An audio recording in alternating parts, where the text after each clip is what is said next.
हे जे आहे प्रारूपावरती आक्षेप, जर तुम्हाला आक्षेप घ्यायचे असेल तर ते नोंदवता येतात आणि हे विद्यार्थ्यांच्या दृष्टीने शिक्षणाच्या दृष्टीने फार महत्त्वाचं आहे. असा जर ड्रॉप प्रसिद्ध झाला तर हा घातक आहे.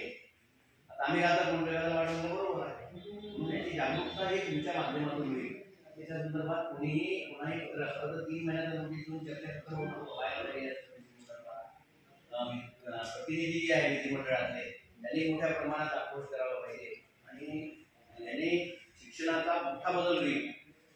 आणि पगाराचा विषय नाही आहे, इथे आहे शासनाने ज्या गोष्टी चुकीच्या करतात तो लोकांसमोर आणून देणे आणि त्याची शिक्षणाच्या प्रति सगळ्यात महत्त्वाची शिक्षण पद्धती आहे.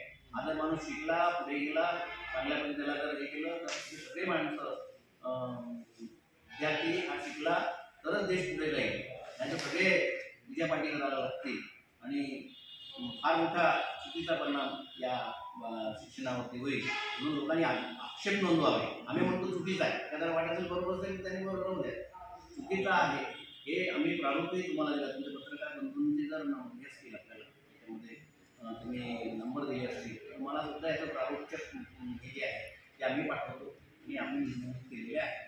दुसरं आहे प्राथमिक आणि दुसरं आमच्या माध्यमिक आणि प्राथमिक बीएड झालेला माणूस आता येऊ नाही म्हणणार, वेतन पत्रकाचा अधीक्षक आता येऊ म्हणून जाईल, उपशिक्षणाधिकारी हा नाही क्षेत्रातला माणूस होऊन जाईल. त्याला माहीतच नाही मास्टरला काय पाहिजे, अनुभव नाही, मास्टरला बीएड पाहिजे, टीएटी पाहिजे, तिथे पुणे पाहिजे. पण हा जो त्याला कंट्रोल करणार आहे हा मात्र टीएटी वाला नाही पाहिजे, महसूलवाला माणूस, महसूल विभागामध्ये काम करणारा अधिकारी आता जॉईंट डायरेक्टर. शिक्षणाधिकारी कार्यालयामध्ये वेतन पत्रकार तुमचे ते मेस्ट्रामाच्या मागे पकडल्या गेल्या होत्या, पकडल्या गेल्या. तर आता त्या शिक्षणाधिकारी होऊ शकतात, त्या जर आल्या शिक्षणाधिकारी होऊ शकतात. वेतन पत्रकाचे अधीक्षक आता शिक्षणाधिकारी होऊन राहिले.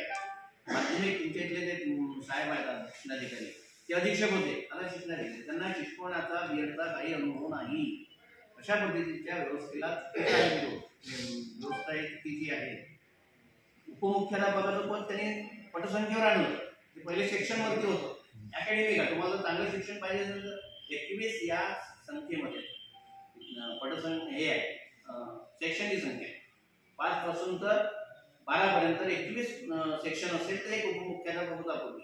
आता त्यांनी तो काय केला, पटसंख्येवर आणला आणि पटसंख्येवर आणल्यामुळे ते पद जे आहे उपमुख्याध्यापकाचं ते व्यापक झालेलं आहे. दुसरं वरिष्ठ श्रेणी पूर्वी कशी होती, अधीक्षकाकडे होती, म्हणजे हेडमास्टरने हे केलं, मंजूर केलं, त्यांचे क्वालिफिकेशन आहे, 12 वर्षाचा अनुभव आहे, ट्रेनिंग आहे, जर असतं तर अधीक्षकाकडे मुख्याध्यापक ठराव करून काय करत होते, याला पाठवत होते अधीक्षक वेतन आपल्या अकाउंटात एकाधिकाऱ्यात आणि मंजुरी मिळत होती. आता शिक्षणाधिकाऱ्याला इथं करप्शन वाढ, प्रत्येक जिल्ह्यात पैसे दिल्याशिवाय तिथे मंजुरी मिळत नाही, हा जास्तीचा त्याला उपलब्ध करून दिलेला आहे पैसे खाण्याच्या दृष्टीने. नंतर अभियोग्यतेबद्दल सर सांगतात. नुकतीच जी आपण पवित्र पोर्टल मार्फत शिक्षक भरती सुरू केलेली आहे, तर शिक्षक भरतीमध्ये सर्रास घोळ झालेला आहे. खरं तर जी यादी आमच्या खाजगी शाळांना पाठवण्यात आलेली आहे त्या यादीमध्ये लागलेल्या उमेदवारांची यादी पाठवण्यात आलेली आहे. SC प्रवर्गाच्या जागेवर NTचा उमेदवार पाठवण्यात आलेला आहे, NTच्या जागेवर SC प्रवर्गाचा उमेदवार. सदर बाब हे सन्माननीय यांना सांगितले आणि अधिकाऱ्यांना सगळं थोडे झाकपणा कार्यक्रम यांचा सुरू आहे. खरं तर हे भरतीचे अधिकार आता त्या शाळांना त्या संस्थेला देण्यात यावेत अशी आमची संघटनेची मागणी आहे. आणि याच्यामुळे ह्या घोड असल्यामुळे लागलेला उमेदवार आहे सगळं व्हेरिफिकेशन झालं त्याच्यामुळे कित्येक जे लोक आहेत एकाला 10 त्यांनी उमेदवार दिले, खरं तर एकाला 100 दिलं पाहिजे. त्याच्यामुळे जे बेरोजगार होते ते उरले सुरले कमी कटऑफवाले मार्कवाले त्यांना सुद्धा संधी मिळाली असते. भरपूर लोक ह्याच्यामध्ये असं घोड झालेलं की एकच यादी त्यांनी पब्लिश केली आणि काही शाळांना 10 उमेदवार पाठवले तिथे एकच उमेदवार आलेला आहे.